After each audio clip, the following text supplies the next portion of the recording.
The journey's so interesting for me because it was like I felt like I've always been able to map out your journey some ways. From meeting you, from no, not even meeting you, seeing you perform at the same show I was hosting, to then onto the person you've become now. Do you know what I mean? In some ways. So your beginning is interesting because you grew up in St. Raph's, and I remember when you used to perform. We spoke about this before, but you went by a different name, Shaolin. Shaolin, yeah. Yeah, and I remember I don't know if you remember this, but I think you used to tell people on stage that you're going to Cambridge. Is it?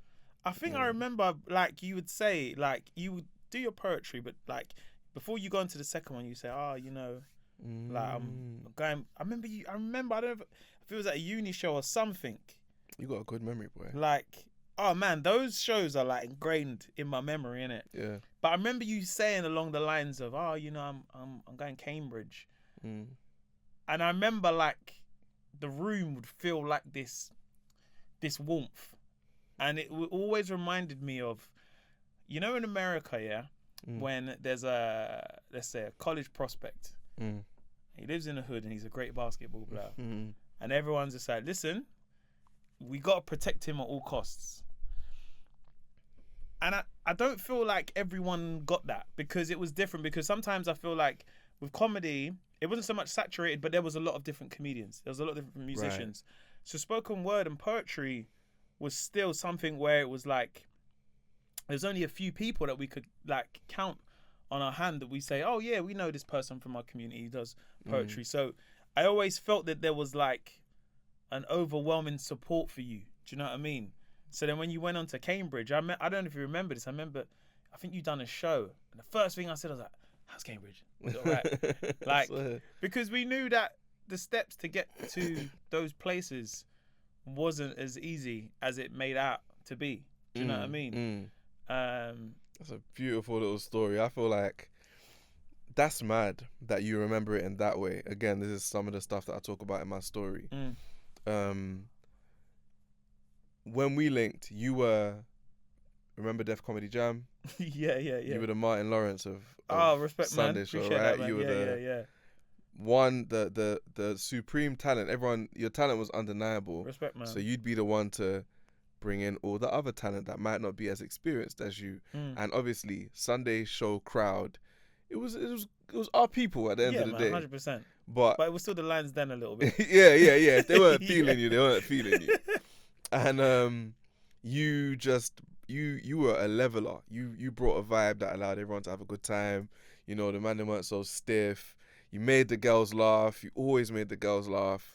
That used to be my aim, Yeah, because it follows from the girls, isn't it? Yeah, I always say my science for comedy was like, if the women laugh, the guys will too, because they don't want to seem like. So then they'll be like, oh, right, they're having a good time. yeah, it's funny, isn't it? Yeah.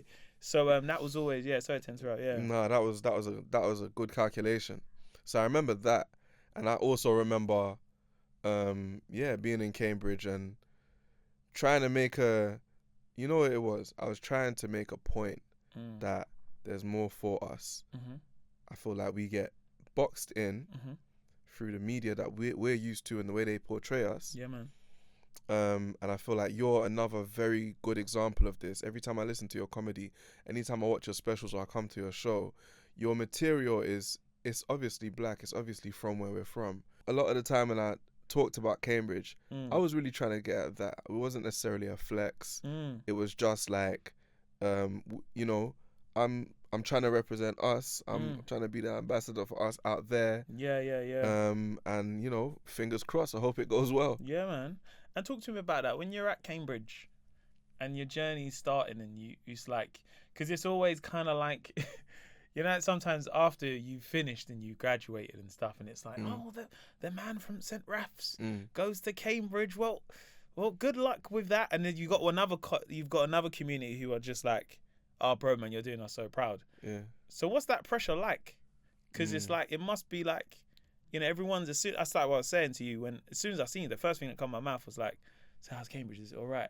Because you're living something no one else has lived at a time that, just to even know someone that went to Cambridge was like, you know, if you had anyone that you knew, you're like, my boy goes Oxford still. People like, is it? So how was that, man? How was that transition? How was it studying there? How was it? Yeah. How has it changed you as a person?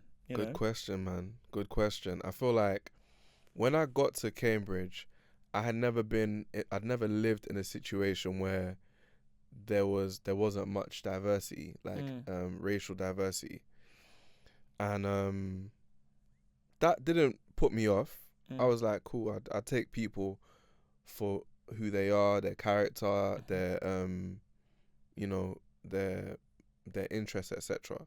So I was kind of vibing, but I'm not gonna lie. Like after the first term, it got mad lonely, bro. I couldn't click with everyone else like the way I wished I could, which is why Sunday show, these shows that me and you used to link up at, that became a real important window for me. Okay. Outside of that experience, but on the plus side, cause I became a recluse, I started writing a lot, bro. Okay. I doubled, tripled down on poetry. Yeah. And I had a lot of time. It's the first time I had a break from living in Northwest. So I had a lot of time to reflect on a lot of what I saw, and that spilled out into my poetry. A lot of my early poetry, I'm not gonna lie, I was quite angry about things that I saw growing up. And then, like, if you followed my writing, you hear that there was a change. Like I started talking about different things over time. But Cambridge definitely gave me the space, ironically, because I was alone and we were doing so much work. They gave us mad work. I ended up, I think, becoming a sharper poet because of it.